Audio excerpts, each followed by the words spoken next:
Count Midnight. We're at the HorrorHound Weekend in Indianapolis, Indiana. It's a great pleasure to be talking to Joe Bob Briggs. How you doing today, Joe? All right, glad to see you. Great. Everybody here knows you from your drive-in movie reviews, Monster Vision, your profoundly shocking, disturbing movie books. Do you consider yourself to be a horror host, a movie reviewer? How do you categorize yourself? You left out my career as a bouncer at Gino's Topless on Harry Hines Boulevard in Dallas, Texas. Well, but I was always primarily a writer. I started out as a writer and a reviewer, and I started doing. I worked in stand-up comedy for a while and did shows, and then that developed into a TV show, a couple of TV shows, and then I went back to writing. So I consider myself basically a writer, basically a reviewer. So I've seen you listed with us horror hosts, and you certainly are different, and that's cool. And you definitely have had an influence. What do you like so far about the HorrorHound Weekend? Well, this has been an amazing event. There's so many people here. I've been to a few of these things, some of the larger ones, and this one has more energy than anyone I've ever seen. There's I don't know what. I guess all the horror hosts being here is what brought the crowds, because all the other guests I have seen at other places where there wasn't this level of excitement. Yeah, and how familiar are you with all the different hosts that are here? I've met quite a few of them in traveling around the country and informally, but I would say I know about half of them, or I know about half of them by reputation, But some of them are in very small markets, and I don't see their show. What do you think about the horror hosting genre in general, and what sort of future do you see for that? Well, it never goes away. It's like the drive-in itself; it never dies. It doesn't matter, how many times people predict that it's passé. It always comes back. So. I think there will always be horror movie hosting. There's something about horror movies that lend themselves to hosting, first of all, and lend themselves to comedy hosting, second of all, unlike any other thing that's on late night TV. And let me ask you this question. What is your personal fascination with the drive-in theater? You're associated with that, you love it, and I certainly share that love of the drive-in, and unfortunately a lot of them are disappearing, but how did you get started on being so fascinated and so identified with them? Well, I grew up watching movies at the drive-in. My parents were big devotees of the drive-in. I probably went to the first drive-in movie that I ever saw when I was maybe 2 years old, in my pajamas and in the back seat of my parents' car. And then, there's something iconic about the American drive-in. It's like it doesn't exist in any other country. There's something it's the last communal movie experience. It's the last place where people go as much to be with other people as they go to see the movie itself. Most movie viewing today is in isolation. You watch the movie you can watch the movie on your mobile phone. It's just about the loneliest way to watch a movie in the world. And the drive-in is the most social way to watch a movie in the world. How do you see the future of the drive-in then? Do you think drive-ins will persist? Do you think they'll keep declining to a certain point? And I think there will always be drive-ins anywhere there's cheap land. The enemy of the drive-in is the Walmart. As soon as the land becomes valuable because of overdevelopment in an area, the drive-in is the first land to be to be turned into a Walmart or something. We should convince Walmart to put in a drive-in theater, and then people could park, watch the movie, and then shop.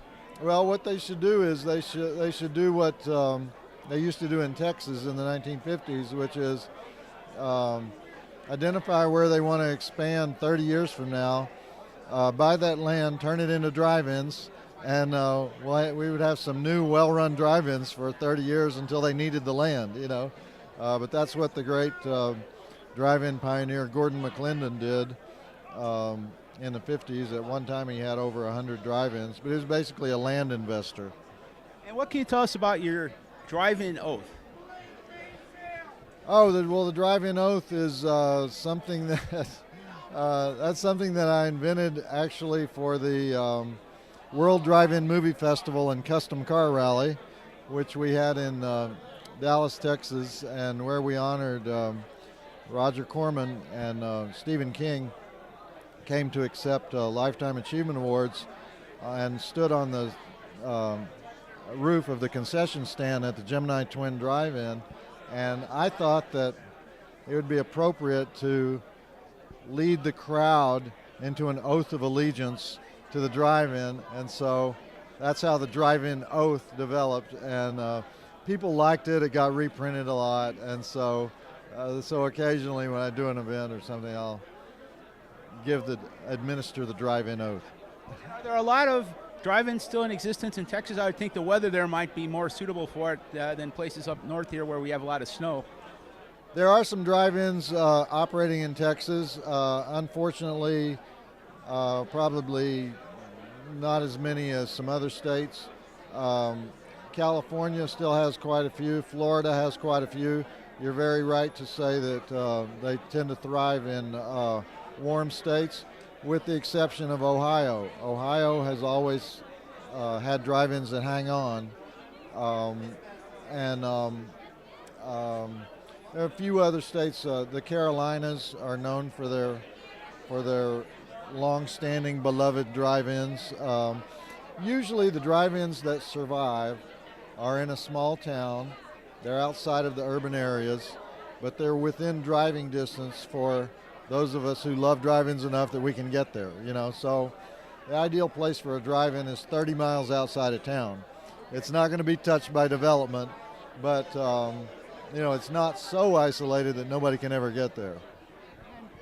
What do you think, you're being raised in Texas, how did that influence your outlook on movies and your reviews and the type of movies you like?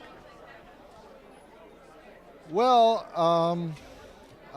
Texas is a great movie-loving state. There was when Hell's Angels Forever previewed at that same drive-in that I mentioned before, the Gemini Twin Drive-In in Dallas. There were probably 500 bikers who came in from as far as 500 miles away to be there for the premiere, and so it's definitely a movie-loving state, and it's a state that loves a particular type of movie, and that movie is the 3 B's: blood, breasts, and beasts. They like the action flicks, horror flicks, sex flicks. That's basically the type of movies you like. That's right, the 3 B's. You've written several books. Why don't you tell us about your books, if you could? Well, the first book was Joe Bob Goes to the Drive-In, which was a collection of my body of criticism. And the second book was Joe Bob Goes Back to the Drive-In. And the third book was called A Guide to Western Civilization, or My Story, which was my Texas autobiography. And then I've written 2 books recently. One was the profoundly disturbing, shocking movies that changed history. One was profoundly erotic, sexy movies that changed history. I also wrote a book called The Cosmic Wisdom of Joe Bob Briggs, which is sort of like the collection of articles that I've written for magazines. And there was one called Iron Joe Bob, which is about the relationships among the various sexes and how men and women and other relate to one another. Okay. Now, now we're wrapping up here, I think, in the convention. At least they're trying to kick us out, but we're going to stay here and keep talking to Joe. Out of all those profound movies, which do you think is the movie that would be at the top of the list in terms of profoundly changing America? Or just profoundly shocking? Well, I've always thought the greatest drive-in movie ever made was the Texas Chainsaw Massacre, even though a lot of people don't like that movie in particular because it's kind of has a downer ending. But and I've done polls of readers to determine the greatest horror movie ever made, and they all say Night of the Living Dead. That's what everyone votes for. But I think it's the original Texas Chainsaw Massacre. I mean, I could put 30 on a list that would, any one of which would qualify as the most influential horror movie.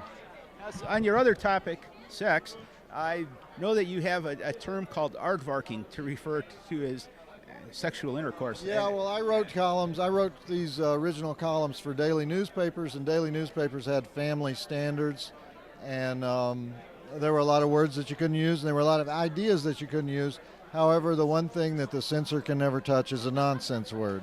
And so I invented a lot of nonsense words, and one of them was aardvarking.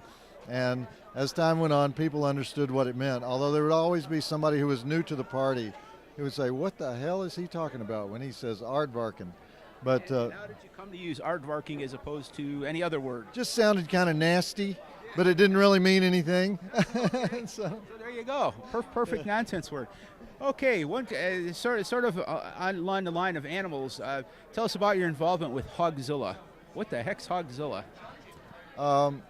Hogzilla is a low-budget independent movie that was made in South Florida, based on the real story of a killer pig, a giant killer pig, that was actually captured in the woods of Georgia a few years back, and I play the creepy old guy in the woods that you don't know what he's doing out there, but you know he's somehow related to the rampaging killer pig. That's the centerpiece of the story. Well, Bob, if anybody wants to get a hold of you, what's that? If anybody wants to get a hold of you or purchase your merchandise, your website? Well, my website is joebobbriggs.com, or you can just write to me at joebob@joebobbriggs.com. And are you on any social networking like MySpace or Facebook? I do have a Facebook page. I have a MySpace page. I haven't updated it in a while. And I Twitter. I'm the only redneck haikuist on Twitter. Now give us an example, if you could, of redneck haiku. Oh, I can't do it on the spot. That's too much pressure. Too much pressure. All right, Joe Bob, anything else you'd like to say on camera as soon as they're done? Please find your way to the door. Thank you. Just that the drive-in will never die. Okay, Joe Bob, we sure do appreciate this. All right. Thank you. Thank you.